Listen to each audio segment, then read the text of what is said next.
I was I am one more came by go and then maybe to Malam market. Now and send me a coso Obofour and 10 times and they say internet and so now and some of course on say na Agradaa dodo na nim mama part and I say Agradaa and I say move from the Sikagali and the court amano 15 years say on found court prison na say okoba na Sikagali ni for 100 Ghana 1,000 cities for 10 million na there no obejai it's no many nkofa o mala market e be twetwe nkomo no maybe some adwen kire se ne omodwen efa nsemu ekosi ho it's no sa nete boss but first you're from Anthony. Yes, we had more mala market. Yeah, more mala market. And I 3rd July from court a sentence ya come for ordani be Christo ni na Agradaa court am 15 years of uncle prison with hard labor. Now we are Ghana ni wadwen kire wo say.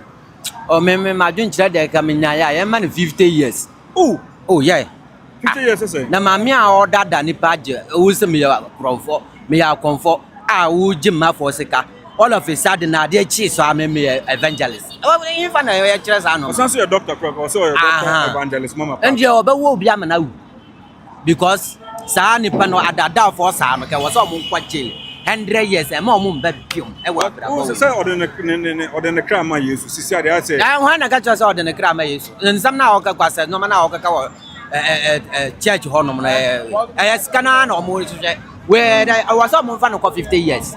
Ah wona Agradaa was man. Me hu ne da. Na no ma na me hu won hu ne kura po de. Ka was on 50 years. About 50 years that's too harsh.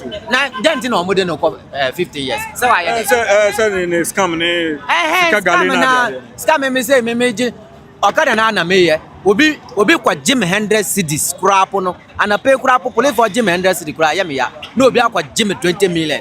Say who ye pastor why I was on fa no for 100 years. The count can ever no 100 years with hard labor, hard. Moment ya concrete work.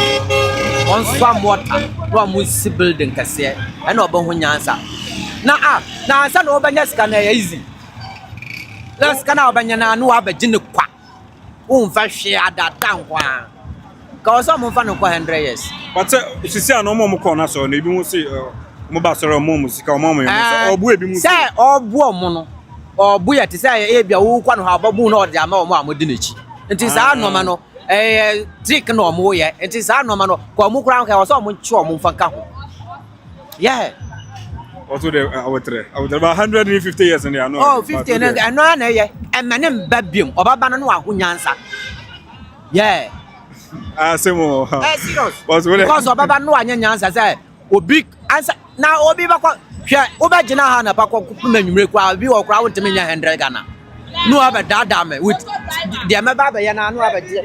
No aba je me sika nyina de akọ. Oh adada sa na too much. Omo mfa no 50 good years. Mathematics we didn't hear Anthony from Anthony. Say Anthony ni Agradaa or personal issue because 50 years in 100 me ade am me chiro me bra bom say wo ba dada obi agene sika akọ. Sa de ne de me chi papa. Omo mfa no 50 good years. Me nya judge na am kasa kamaka cha say on fa no 50. Nipa sa na e wo so on kwotena boko e wo ho. Aha wo mba bi mu wo mba. Na ya free omo amoti sa no. Oyam for mo for 100 good years. Member who okra kwa wako. Mpacho what me that's it. Why? Anthony, what's video papa? All right, so there Abraham Anthony so e work at 10. O see for Agradaa uncle 50 years. Now so what you say? Drop your comment in. Mo fa no. Ma good evening. Oh, good evening. But your friend me can now say. Me the 50 Who Malam market. Mo Malam market and that 3rd July court a sentence na Agradaa to 15 years imprisonment. Ni bi ni Sikagali ni money was coming out sorry for na What on o John say? Me ji wa me ne aban ba ya adwen say all stop sa nyama no ho kwasa Agradaa there more than 15 years kranka ebe ye because that is Agradaa dream no ache nti nda mpefo aka mpefo akoma na say omo ne kwa 15 years yes on say omo fa bi nkan Jamu fa bi nka 15 years no. Agradaa dem ye so se bi o be ni 40th mu na 15 years dey san ko be na nka oba abere wakra. Say oba sa tab na afi obosuan yansa foforo. So all but when you're 65 or 75 yeah na when who say o man ya wo mu ya wo mra oba no bra. Who say first na oyo comfort oba comfort na nyakopo de saka na asisi oba beti asore no. But obi anko de no ma yesu de sanka ye de che no.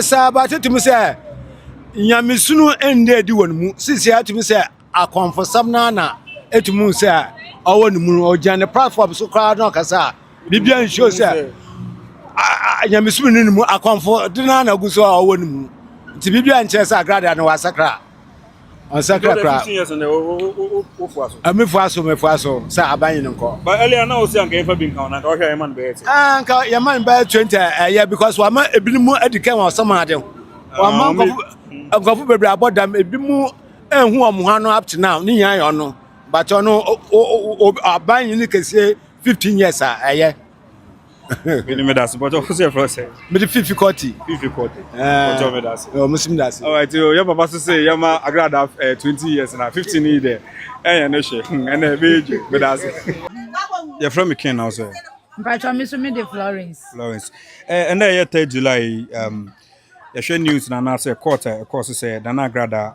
court has sentenced him to 15 years in prison with hard labor. Ni sika gari ni ofrode na sorry for ni. But what you check akra won. Oh me de ye ma adwen boa pa because Agradaa yo bi a ye pe na asem. Na mmom nyame bi wo ho a nyame anim no kra ni. Nyame bi wo ho a oye a enhye nyame anim nyam. Enti so mo aye ne sa ye nyina ye gitum ye pepa.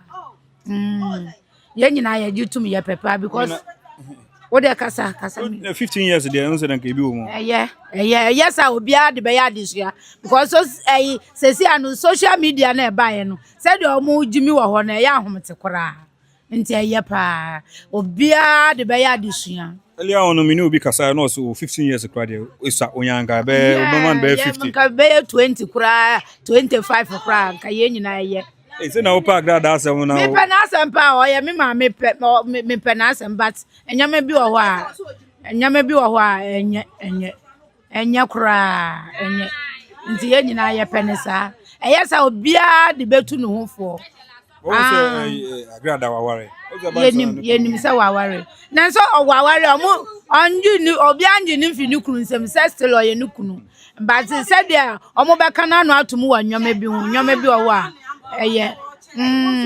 eye pa because Ghana no enye no nkwa ne dia I say wa afa Ghana say ye no nkwa ne dia nti eye pa mboto me das me das me so me de Rama and court ebuetia Agradaa say onko a prison for 15 years with hard labor because of so fraud now sorry for any maybe but sister we Ghana ni so what Agradaa asem ko dwon say Martin nkapa me chia Agradaa wo TikTok o share dross pioto enkoa de ne nam so de ko jogging yakwa kan o say yakka so of mame o share pioto ne dia friend of mame na imagine say o so fu mame a wutu fu ma ya hwabo so abobla na ye marketing kete so abehwa wa behia abaye mpem papa na say wo share pioto de nam social media me say ya man 100 years kura nka be me de 100 years the sanka has so mo aberwa wo prison ho no kura de be sesan ko heaven eno kura be boan earlier on no ka say wonyem but am say hwehwe mu amahu say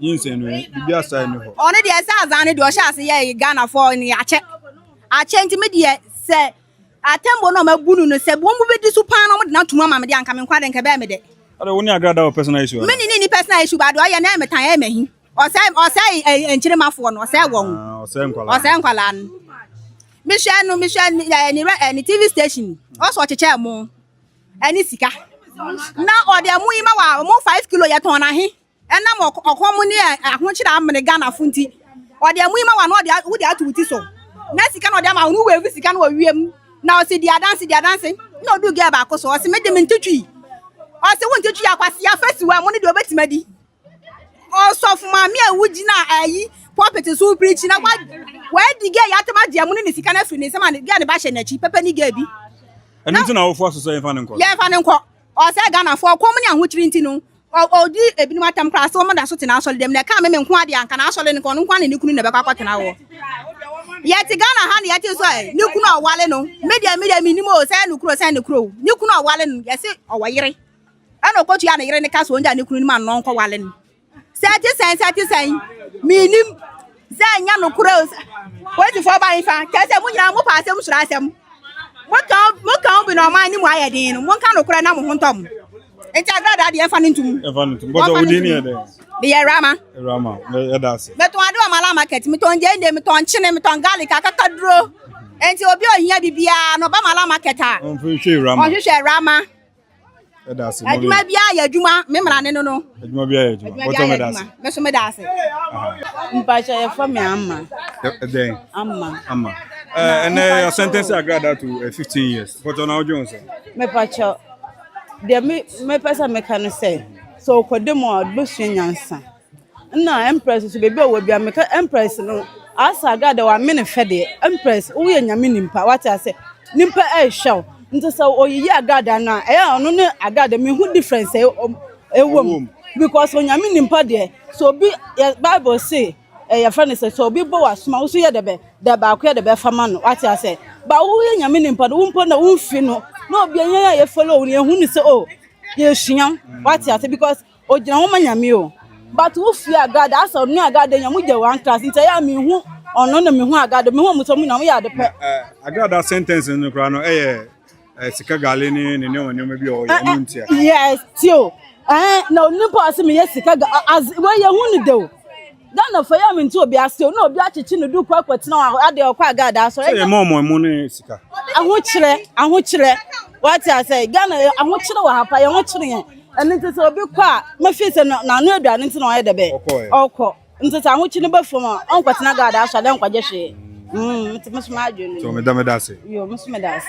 15 years in prison but how Jones say pacho se no ma sentence na ye pa esuapo because Agradaa ogu ma enu ase Ghana papa o sa aden ogu enu ase aden oba ba ko pe nko an na wo ye nipa Ghana asofo ma bebrebe wo ye nti obi edin sa aden so hwe na obesom nyame onsom nyame so hwe na obesom obosom no so onsom no bosom no o se first no osom bosom no o sakraye on sakraye de o ye ntrese wa sakra de Agradaa ye na ntrese wa sakra aden na ogu ma enu ase Ghana asa aden osofo mu otumi she pant pese wo kopi ogen owie na obi kwaka wakase oyo osofo maami enti ne hu ye hia na ase de oya na nse osofo nti onsom ne no bosom na osom na dada no bom ne hu so oyo bosomfo 15 years na ye de amano eswa kura omo ye 25 kura ma me anka mepe mo mi ase oni Agradaa o person asem bia menini ni asem but de oya na so omo twe na so no hu se mra wo man no mu na we ye omo kan kura omo fa nye adwuma na so omo de ye adwuma ma ya nka be ye de oni Agradaa o person menini ni hwe ye me aminim no bebi a ati mo me bottom with that me da ase we can now say FM Beatrice and 3 July court sentence abuoti Agradaa so onko prison for 15 years na but how Jones say me de ade no ayeti say Agradaa no me de me no say ya opese ye ni hu fans keke but enye boni bi ba say si a Ghana for omunyina na ombe kire dia ombeye ni but to me there ya janwa to u pese ye Agradaa me de me pese ye janwa when you Agradaa some na sem say me a oye no ye fans mami nti na media ma adwen ni no say oye fans mami nti so far omo me no makase na open na professor ye Agradaa me na me omo we mu ni bi da na oh David omo we mu da David yes woman no say me all me penasem nti na me kasa no nti yenhwemu ni njano 15 years in the house 15 the doors yentwi na su kakra say 5 years poa but 15 there your ba bisum your ba nti nti na me kasa we de wakabia ma Agradaa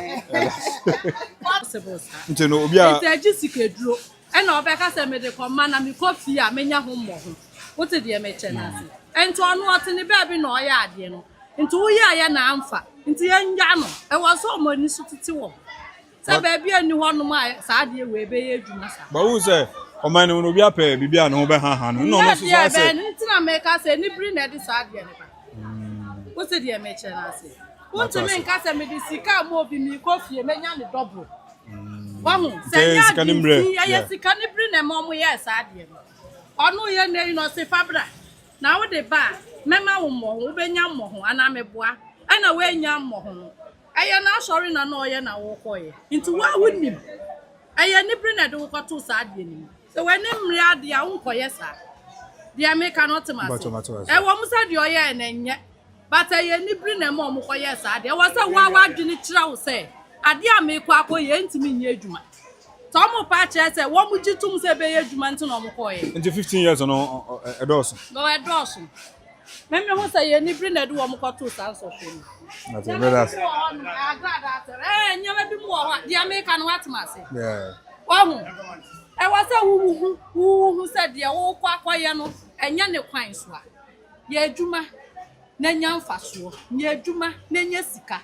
Ne ya nkasa ko na fa ko mo obi na kofie ne ko nya ho mfaso anade America no mato ase kwa ho ya tro ase ye adwuma wa ho fa won se ye adwuma na nya ho mfaso ya ntro ase fa ko mo obi na wo kofie a we nya ho mfaso te ni pe ni bre yes ite ye ni bre na de wo mu ko shemu asemo de bia wa ye mu oye mu nti de nti na mo koye wa nchechire mu na mo de mu pe koye anadi America no ntimase nti nyama bi mu ha wa anya ni yie mu